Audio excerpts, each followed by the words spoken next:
The old mansion stood like a monolith, its turrets reaching towards the moon like skeletal fingers. The once grand estate was now a shadow of its former self, shrouded in a perpetual gloom that seemed to seep from its very foundations. Cracked stone walls seemed to whisper secrets to the wind, their whispered tales carried away into the night.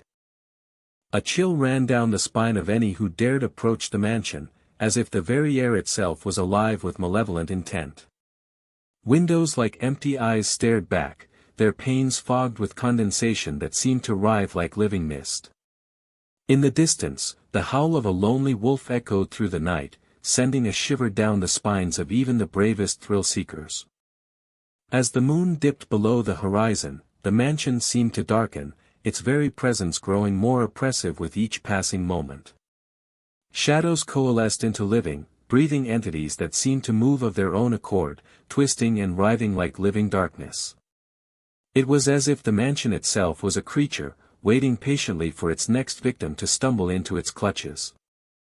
Rumors swirled around the mansion, whispers of a door hidden deep within its labyrinthine halls. They called it the locked door, a portal to a realm of unspeakable horrors that no one dared to open. Many claimed to have seen the door, a portal shrouded in an aura of malevolent energy that seemed to repel even the bravest of souls. Few dared to venture into the mansion's depths, but those who did reported feeling an unshakable sense of dread. It was as if the mansion itself was watching them, waiting for them to make a wrong move.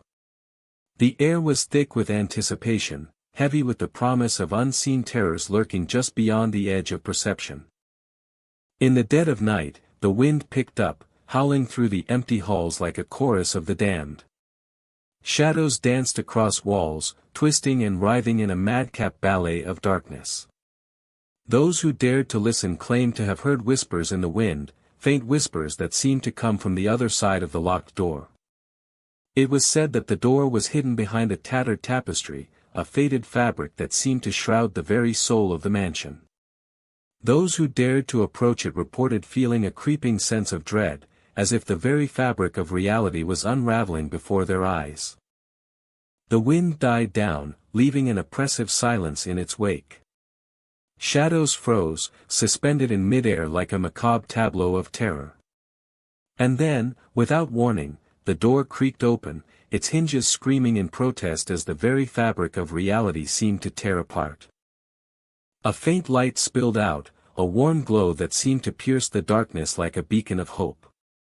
But as one brave soul stepped forward, they were met with a sight that defied all comprehension. A room filled with old photographs, each one depicting the same figure, a woman with a face that seemed to shift and change before their very eyes. The woman's face was that of the mansion itself, a living, breathing entity that seemed to stretch and twist before their very eyes.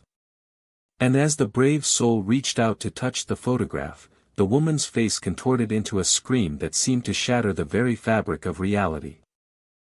The brave soul stumbled backward, tripping over their own feet as the woman's face seemed to stretch and contort, revealing a truth that was both ancient and eternal.